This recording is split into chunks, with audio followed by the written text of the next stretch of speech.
నమస్తే బాగుండారులా నేనైతే మస్తున్నాలే కానీ ఇక రైతన్నలు సిద్ధమైపోవాలా ఎద్దులు కట్టాలా భూములు దున్నాలా విత్తనాలు తెచ్చుకోవాలా కూలీలను పట్టాలా ఎందుకంటే ఇక 2-3 రోజుల్లో వర్షం పడే సూచనలు చాలా ఉందంట మీరైతే సిద్ధమైపోండి సరే ఇవన్నీ చెప్పుకునే ముందు మనం ముచ్చట్లు స్టార్ట్ చేసేద్దాం చాట్ పాట్ ముచ్చట్లు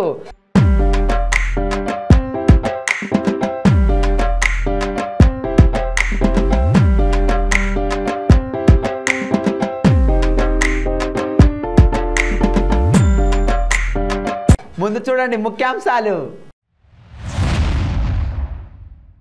డబుల్ బెడ్రూమ్లు ఇల్లు పంపిణీ చేసిండు కేటీఆర్ సారు ఉత్తా 240 ఇల్లేనా సార్లు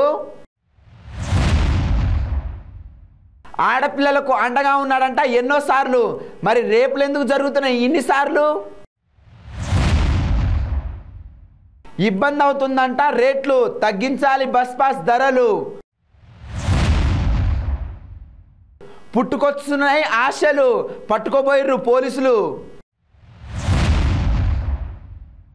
ఇక ముందున్న పనులేందుల్లా డబుల్ బెడ్రూమ్లు ఇల్లు మాకు కావాలా అని చెప్పేసి వామ్మో 8 సంవత్సరాలుగా ఊరిస్తూనే ఉన్నారు కానీ ఎన్నడైతే ఇల్లులు పంపిణీ చేయడం కార్యక్రమాలే లేవు ఆడాడ కొన్ని ఇచ్చిర్రు కానీ అవి ఎక్కడగా లెక్కకే లేకుండా పోతుంటాయి ఇగో ఇంకో కొన్ని ఇల్లులు పంపిణీ చేసిండు మన కేటీఆర్ సారు ఏడ అనుకుంటున్నారా ఇగో ఈడ ఇక ఈ ముచ్చట చూసినట్టయితే ఖమ్మం జిల్లా టేక్లపల్లిలో 240 డబుల్ బెడ్రూమ్ ఇల్లనట మన కేటీఆర్ సారు జనాలకు పంచిపెట్టిండట అదే కాక టేక్లపల్లిలో పల్లె ప్రకృతి వనం కమ్యూనిటీ హాలు తెలంగాణ క్రీడా ప్రాంగణం ప్రారంభించినట కేటీఆర్ సారు పువ్వాడ అజయ్ సారు చాలా మంది టీఆర్ఎస్ కార్యకర్తలు కూడా ఇందులో పాల్గొని ఈ సంబరాల్లో పాల్పంచుకున్నట మరి ఇంకో విషయం చూసినట్లయితే మన తెలంగాణలో ఖమ్మం జిల్లాలోనే 240 మంది కంటే ఎక్కువ ఉన్నారంటే ఇంకెంతమంది ఉన్నారో డబుల్ బెడ్రూమ్ ఇల్లు అందనోళ్ళు పాపం వాళ్ళ కోసం కూడా పట్టించుకొని వాళ్ళకు కూడా డబుల్ బెడ్రూమ్ ఇల్లు ఇవ్వాలని చెప్పి కోరుకుందాం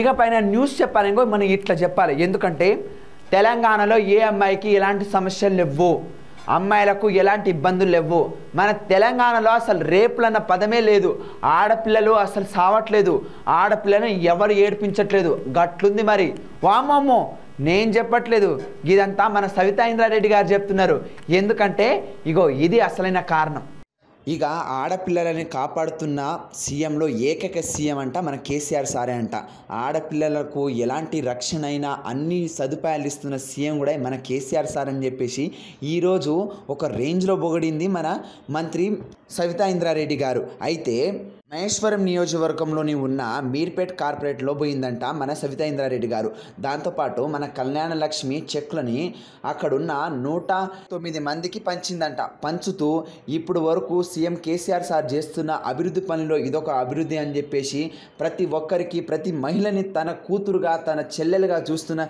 సీఎం మన కేసీఆర్ సార్ అని చెప్పేసి చెప్పింది అయితే ఇదంతా బాగానే ఉంది కానీ నిన్న మొన్న జరిగిన రేపు కేసులకి ఇప్పుడు వరకు ఒక పంచాయతీ రాలేదు కదా మేడం ఏడా ఇంకా ప్రతి వాళ్ళని ముట్టుకుంటే చాలు ఆడపిల్లలకు అన్యాయం చేస్తుంది మన కేసీఆర్ సార్ అని చెప్పేసి చెప్తున్నారు మరి దీంట్లో ఎంత నిజం ఉందో మీరే చెప్పాలి మేడము పథకం తీసుకురావడం జరిగింది ఇంచుమించు 11 లక్షల మందికి ఇప్పటి వరకు ఇవ్వడం జరిగింది 1-2 కాదు 11 లక్షల మందికి లక్ష్మి చెక్స్ ఇవ్వడం జరుగుతుంది ఇస్తూనే ఉన్నాం ఇప్పుడు ఎంఆర్ఓ గారు చెప్పినట్టు వారంలో 15 రోజులు కాగానే ఫోన్లు చేస్తారు నాకు ఎంఆర్ఓలు అమ్మ కళ్యాణ లక్ష్మి చెక్లు వచ్చినాయి ఇస్తారా ఎప్పుడు వస్తారు ఈ 3 సంవత్సరాలలో 3.5 సంవత్సరాలలో ఒక్క బాలాపూర్ మండలంలోనే 4,300 మందికి కళ్యాణ లక్ష్మి చెక్కులు ఇచ్చినాం అంటే 43 కోట్ల రూపాయలు ఇక్కడే ఇచ్చినాం మొత్తం కాన్స్టిట్యూన్స్ అంతా కలిపి ఒక 100 కోట్లు ఇచ్చుంటానేమో మహేశ్వరం వేరే ఉంటుంది కందుకూరు వేరే ఉంటుంది మళ్ళీ సరూర్ నగర్ ఉంటుంది ఆర్కేపురం ఉంటుంది తుక్కుగూడ ఉంటుంది ఇవన్నీ కూడా కలిపితే ఇంచుమించు నేను అనుకుంటాను 80 నుండి 90 కోట్లైనా ఖచ్చితంగా ఇచ్చుంటాం ఈ 3 సంవత్సరాలలో బట్ ఇంత పెద్ద ఎత్తున ఎవరి ప్రమేయం లేకుండా పార్టీలకు సంబంధం లేకుండా కళ్యాణ లక్ష్మి చెక్ అప్లై చేసుకున్న ప్రతి ఒక్కరికి కూడా ఎంక్వైరీ చేసి ₹1 అవినీతికి ఆస్కారం లేకుండా బాగా సర్వే చేసి పెద్ద ఎత్తున మనకు ఈ చెక్కులు రావడానికి సహకరిస్తున్న ఎంఆర్ఓ గారికి వాళ్ళ డిపార్ట్మెంట్కి ఒకసారి చప్పట్లు కొడదాం. ఇక ఏం రేట్లులా చెప్పుకోవాలంటే రేట్లకైతే ఒక కథే ఉంది. ఇక పప్పు దగ్గర నుండి మొదలు పెడితే నూనె వరకు, బియ్యం దగ్గర నుండి మొదలు పెడితే మనం తినే కూరగాయల వరకు, చికెన్ మటన్ అయితే ముట్టుకోవాల్సిన అవసరమే లేదు, గంత మండుతున్నాయి. ఇక ఇవి కాకుండా బస్ పాసుల రేట్లు కూడా పెంచారు. ఇక దాంతో పోరగాళ్ళకు చాలా ఇబ్బంది అవుతుందంటుల్లా ఇగో ఈడ ఈ పని మొదలు పెట్టిర్రు.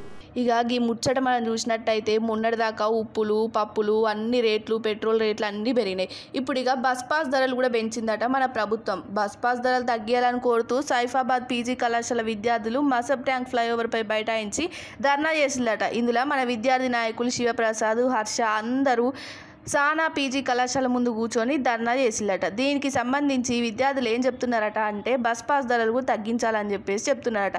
మరి మన ప్రభుత్వం ఇప్పటికే అన్ని రేట్లు పెంచుకుంటూ పోయింది. ఇప్పటికైనా స్పందించి గిరిజన విద్యార్థులకు అందించే బస్ పాస్ ధరలైనా తగ్గించాలి అని ఆశపడుతున్నారు విద్యార్థులు.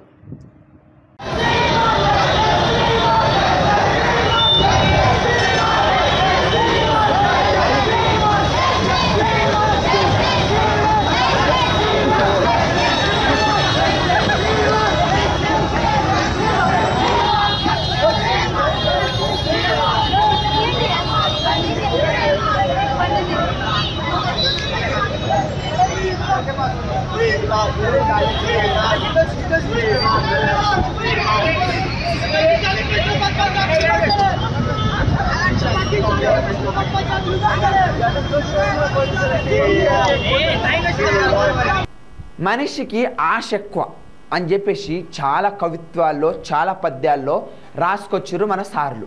దాంతోపాటు చాలామందికి ఆశలు ఎక్కువ అని చెప్పేసి చెప్తా ఉంటారు. అది అయితే నిజమే. మన భూమి రేట్లే పెరుగుతా కొద్దీ మనుషుల ఆశలు కూడా పెరుగుతూ వచ్చింది. ఇగో చివరికి ఫారెస్ట్ భూములను కూడా వదలట్లేదు మన గిరిజన అన్నలు. ఇక జనాలకు భూముల రేటు పెరగగానే ఆశ ఎక్కువ వచ్చేసింది. ప్రతి ఒక్కరికి అతి ఆశే. ఏడ ఖాళీ జాగా ఉన్నా కబ్జా చేసుకోవడాలు ఇది మనం పెద్ద పెద్ద సిటీల్లో చూస్తూనే ఉంటాం. కానీ ప్రజలు కూడా తగ్గట్లేదు. పల్లెటూరులో ఉన్న ప్రజలు కూడా అక్కడున్న ఫారెస్ట్ భూముల మీద కన్నేసిర్రు. అయితే మంచిర్యాల జిల్లాలోని దండేపల్లి మండలము కోయాపోచంగూడ అనే గ్రామం వాళ్ళు కూడా ఇదే పరిస్థితి నెలకొందంట. ఆడ కూడా ప్రజలు అక్కడున్న ఫారెస్ట్ భూములని కొమ్మల మీద కొమ్మలు కోసి చెట్లంతా కొట్టేసి ఆడ మంచిగా నీటి ఒక వ్యవసాయం భూమిలా తయారు చేస్తున్నారంట. ఇది చూసిన ఫారెస్ట్ ఆఫీసులో దబ్బున పోయి ఏం జరుగుతుంది ఈడ అని చెప్పేసి కథ చూసి దాదాపు 25 ఎకరాల భూముల్లో సెట్లను నరికేసిరంట. సెట్లను నరికేసి ఇదంతా మా భూమి అని చెప్పేసి పోలీసులనే బెదిరించిరంట. ఇదంతా చూసిన ఫారెస్ట్ భూమిలోళ్ళు దబ్బున పోలీసులకు ఫోన్ చేసేసి గిట్ల సంగతి అని చెప్పిరంట. దాంతో పోలీసులు వచ్చి వీళ్ళని లాక్కోబోయి స్టేషన్లో పెట్టేసారు.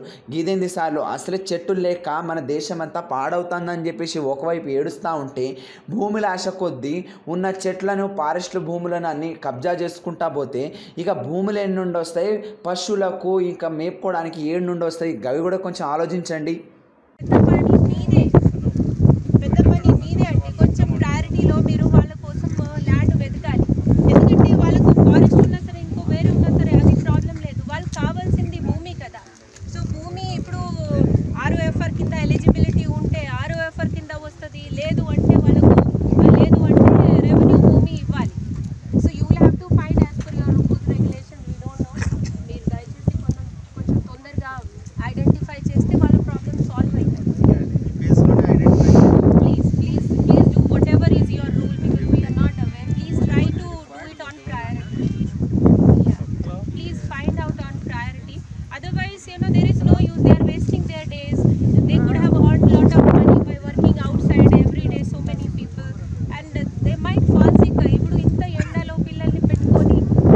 ఇక ఈ ముచ్చట ఎన్నిసార్లు చెప్పాలో ఏందో అర్థం కావట్లేదు. మొన్నటి నుండి ఇదే ముచ్చట. ఆ అమ్మాయిని తీసుకోబోయారు, ఈ అమ్మాయిని తీసుకోబోయారు, ఆ అమ్మాయిని మన నాశనం చేసిరని చెప్పేసి. మీ చేతులు ఇరుగా, మీ కాళ్ళు ఇరుగా, ఎందుకు పడుతున్నారా? ఉరేసుకొని సావండ్రా, సిగ్గులేని బతుకులు. మీ బతుకులు బతుకుతున్నారా? ఏం బతుకులు రా మీవి? ఆడపిల్ల కనబడితే కళ్ళలో కారం పోసుకుంటున్నారా, నిప్పులు పోసుకుంటున్నారా? వామ్మో ఇక ఇట్లా తిప్పుకుంటా పోతే ఎన్నో తిట్లుంటాయి, అన్ని తిట్లు నా వల్ల కాదుగా అని చెప్పేసి ముచ్చట ఎందుకు చెప్తా పాండి. ఆయన నాకు అర్థంగా కడుగుతున్నలాగా ఇట్లాంటి ముచ్చట్లు ఎన్ని చూడాలో ఎన్ని ముచ్చట్లు చూసినా ఇట్లాంటి తీరుతనే లేదు, అసలు అందరికి బుద్ధి వస్తనే లేదు. ఎన్ని ముచ్చట్లు చెప్పుకున్నా కానీ ఎన్ని వార్తలల్లో ఎన్ని చెప్పినా కానీ ఇంటలేరు. ఈ మధ్యలోనే మొన్నట నాగర్ కర్నూలు జిల్లా హాస్పిటల్లో తన తల్లి చికిత్స పొందుతుందని చెప్పి ఒక 11 ఏళ్ల పిల్లట అక్కడికి పోయిందంట. పాప మా పిల్ల మీద ఎవడి కన్ను పడ్డదో ఏమో, ఒకడు ఆ పిల్లని చూసి లోపలికి పోయి గదిలోకి తీసుకుపోయే ప్రయత్నం చేసిండట.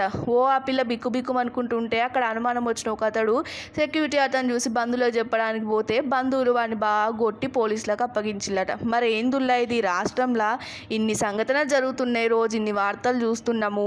బుద్ధి తెచ్చుకోవాల్సింది పోయి రోజు రోజుకి ఇట్లనే తయారవుతున్నారు జనాలు. ఈ విషయం మీద జర సర్కార్ ఒక నజర ఏమని చెప్తున్నారు సామాన్య ప్రజలు.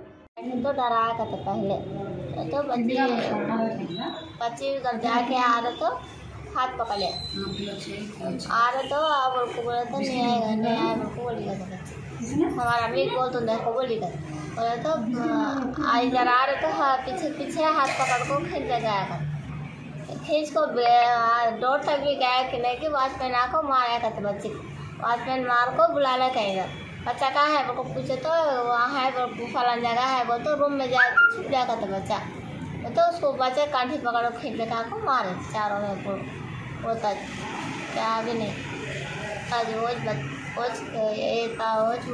बच्चे जाको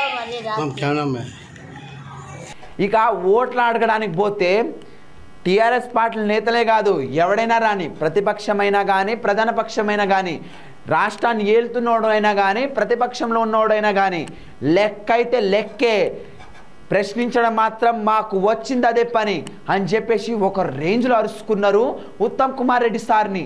ఎందుకంటే ఇగో గిందుకు ఇక ఈ మధ్యలోనే ఓట్లు కూడా దగ్గరకు వస్తున్నాయి, ఎన్నికలు కూడా దగ్గరకు వస్తున్నసరికి మన నాయకులు ఒకరికంటే ఒకరు ఎక్కువ పొట్లాడుకొని పోయి జనాలతో కలిసి మాట్లాడుకుంటా ఓట్లు అడిగే ప్రయత్నం చేస్తున్నారట.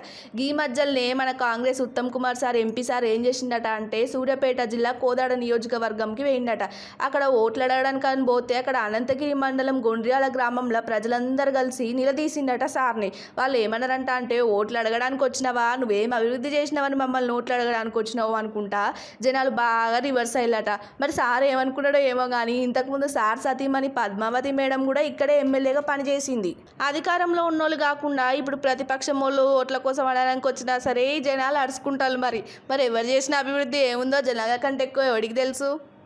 ఏ విధంగా ప్రవర్తిస్తుండ్రు, గతంలో మేము ఏ విధంగా ఉంటేమో ఒక్కసారి చైతన్యవంతమైన గొండియాల ప్రజలు ఆలోచన చేయాలి. ఈ రోజు నేను ఏమి రాజకీయ లబ్ధి కోసం రాలే, నేను ఎమ్మెల్యే పోటీ చేస్తానని చెప్తలేను, నేనేమి ఓట్ల కోసం మిమ్మల్ని భ్రమ పెట్టడానికి రాలే, కేవలం మీతో సమయం గడపడానికి.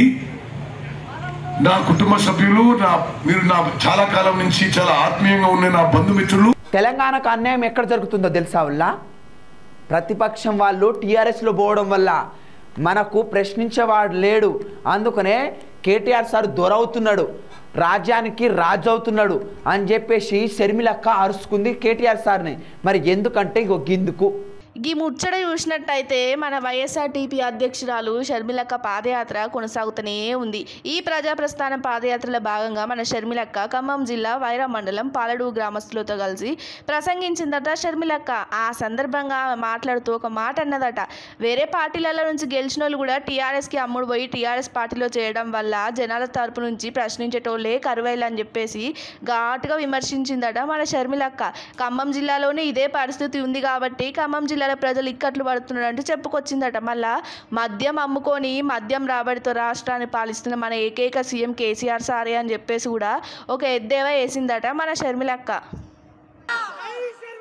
ఖబర్దార్ ఖబర్దార్, ఇంకొకసారి రాజశేఖర్ రెడ్డి గారి విగ్రహం మీద చెయ్యి పడిందంటే టిఆర్ఎస్ పార్టీని కేసీఆర్ని నగ్నంగా చేసి కేసీఆర్ గారి పరిపాలన ఎంత దయనీయంగా దౌర్భాగ్యంగా ఉందో, రాజశేఖర్ రెడ్డి గారి పాలన దేవుని పాలన అయితే కేసీఆర్ గారి పాలన దయ్యం పాలనని మేము నొక్కి 1000 సార్లు ఇదే ప్రసంగాన్ని చేస్తాం.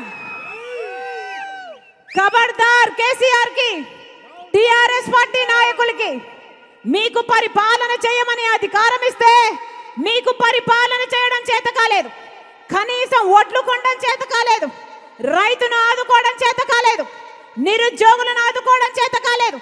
మీకు చేతనైందల్లా రాజశేఖర రెడ్డి గారి విగ్రహం పెడితే దాన్ని డంప్ యార్డ్ లో వేస్తారా? ఖబర్దార్, ఖమ్మం నుంచి ఎల్లగొడతాం, జాగ్రత్త. ఇక గివిలా ఈరోజు ముచ్చట్లు. సరే కానీ నిన్న చెప్పిన మాట గుర్తుకుందా? యాప్ ఎక్కించుకున్నారా? 95 న్యూస్ యాప్ ఎక్కించుకోండి, మన చట్పట్ ముచ్చట్లను డైలీ చూడండి. సరే మీరైతే యాప్ ఎక్కించుకోండి ముందులా. ఆ తర్వాత ఇంకా రేపు మంచి మంచి ముచ్చట్లతో తిరిగి వస్తా. అప్పటి వరకు సెలవు.